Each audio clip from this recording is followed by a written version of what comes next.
زمین پر اللہ تعالیٰ نے ان کی اولاد کو عزت و کرامت سے سرفراز فرمایا، بحر و بر میں ان کی نقل و حرکت کے لیے سواریاں مہیا کیں اور ان کے لیے پاکیزہ کھانوں کا انتظام فرمایا اور اپنی بہت سی مخلوقات پر برتری عطا فرمائی۔ اور اللہ تعالیٰ نے بنی آدم کو عزت و تکریم کا تاج پہناتے ہوئے آسمان و زمین میں جو بھی کچھ ہے سب اس کے لیے مسخر کر دیا، جس کا ذکر اللہ تعالیٰ نے سورہ لقمان میں کچھ اس طرح فرمایا ہے: کیا تم دیکھتے نہیں کہ اللہ تعالیٰ نے زمین و آسمان کی ہر چیز تمہارے لیے مسخر کر رکھی ہے اور تمہیں اپنی ظاہری و باطنی نعمتیں بھرپور دے رکھی ہیں۔ اللہ تبارک و تعالیٰ نے انسان کو عقل دے کر عزت و تکریم اور امتیاز سے نوازا، جس عقل کے ساتھ وہ اپنے پروردگار اور خالق و رازق کو پہچانتا ہے اور اسی عقل سے اچھائی اور برائی میں تمیز کرتا ہے، اور جو اس کے نفع اور نقصان کی اشیاء ہیں ان میں امتیاز کرتا اور حلال و حرام کو پہچانتا ہے۔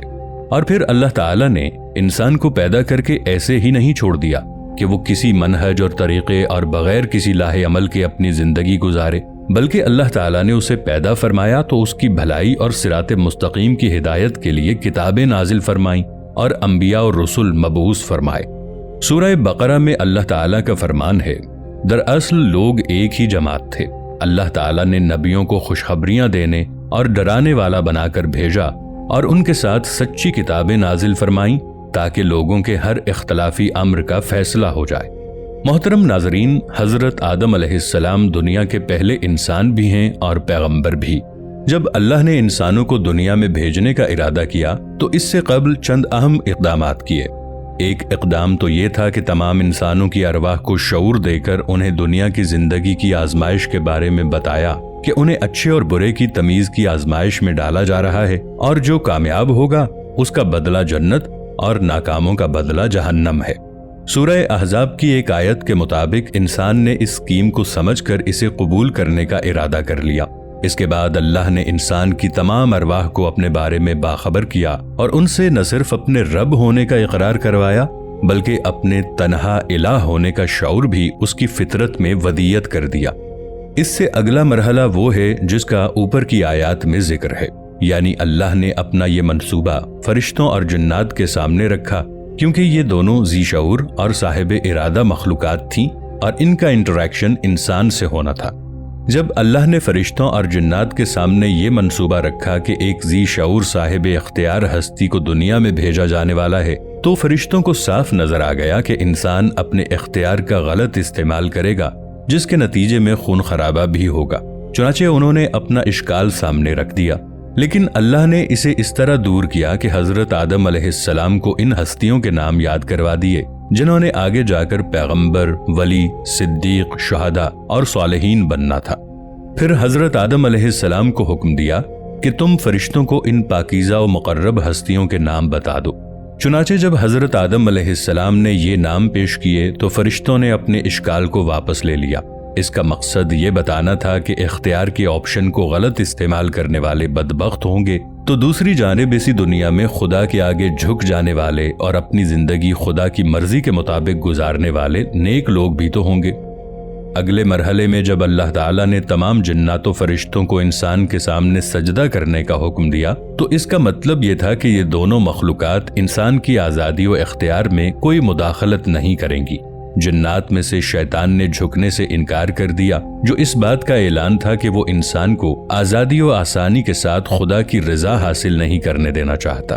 چنانچہ اللہ نے اسے راندہ درگاہ کر دیا۔ پھر اللہ نے حضرت آدم علیہ السلام اور حضرت حوا علیہ السلام کو دنیا میں بھیجے جانے سے قبل دنیا کی زندگی میں پیش آنے والی آزمائش سے آگاہ کرنے کے لیے جب جنت میں بھیجا تو اس جنت میں انہیں تمام سہولیات دی گئیں، بس ایک درخت کا پھل کھانے سے روک دیا۔ شیطان نے اپنا مشن شروع کر دیا اور انہیں ورغلایا۔ ابتدا میں تو دونوں انکار کرتے رہے، لیکن ایک وقت آیا کہ دونوں شیطان کی باتوں میں آ گئے اور اس درخت کا پھل کھا لیا۔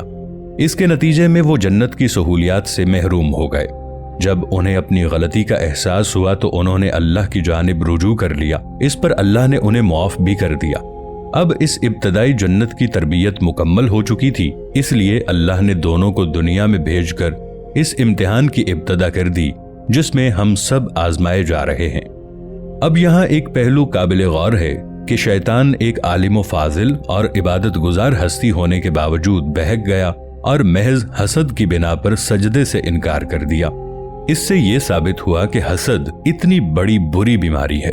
شیطان اور حضرت آدم علیہ السلام دونوں سے اگرچہ غلطی ہوئی، لیکن دونوں کا رد عمل مختلف تھا۔ شیطان نے سجدہ کرنے سے انکار کیا، اور جب اللہ نے اسے اس کی غلطی کا احساس دلایا تو اس نے غلطی تسلیم کرنے اور معافی مانگنے کی بجائے خود اللہ ہی کو قصوروار ٹھہرا دیا۔ دوسری جانب حضرت آدم و حوا کو جب اپنی غلطی کا احساس ہوا تو وہ اکڑنے کی بجائے عجز و انکساری کا پیکر بن گئے۔ چنانچہ اللہ نے شیطان کو مردود بنا دیا اور حضرت آدم و حوا کو مقبول۔ آج بھی انسان سے یہی رویہ مطلوب ہے کہ جب بھی غلطی ہو جائے تو وہ اکڑنے، گناہ پر اصرار کرنے اور اس کے لیے تعویلیں تلاش کرنے کی بجائے جھک جائے، سرنڈر کر دے اور خدا کی مغفرت کا طلبگار بن جائے۔ حضرت آدم اور حضرت حوا کے اس واقعے میں ہم انسانوں کے لیے اللہ تعالیٰ نے بہت بڑا سبق پنہاں کر دیا، اور ان کی نسل سے قیامت تک آنے والے لوگوں کے لیے اسے ایک آئینہ بنا کر پیش کر دیا۔ ناظرین گرامی، اس عبرت اثر واقعے سے وابستہ مزید احوال ہم آئندہ ویڈیو میں پیش کریں گے۔ ان دلچسپ واقعات سے لمحہ بلمحہ آگاہ رہنے کے لیے ہمارے اس چینل کو سبسکرائب کرتے ہوئے بیل آئیکن کو دبا دیں تاکہ ہماری آنے والی ویڈیوز بھی اسی تسلسل سے آپ تک پہنچتی رہیں۔